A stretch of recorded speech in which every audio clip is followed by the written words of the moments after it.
ဒေတာကြီးမိထီလာမြို့နယ်ကျွဲတလဲအုပ်စုမဲစရီကျေးရွာနေကတဲ့ဒိုင်ကာမောင်များဖြစ်ကြသော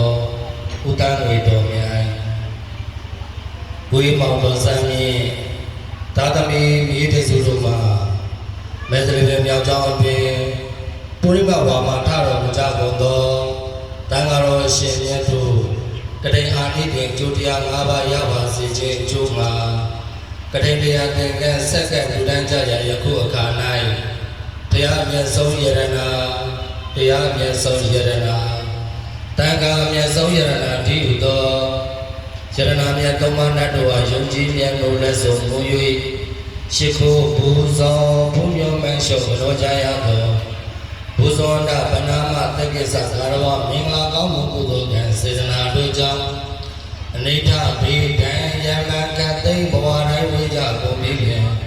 ဣဋ္ဌမင်္ဂလာပြပြတို့သည်ပြည့်စုံစွာခံစားကြရပြီလေရဲ့အဆုံးစွန်သောတို့ဘဝ၌ရတ္တဘုံဒီနိဗ္ဗာန်သို့လင်းမြန်စွာကိုယ်စီကိုငါပြမောပြုနိုင်လွယ်ကြသည်ကိုဖြစ်စေအဟံပန္နေ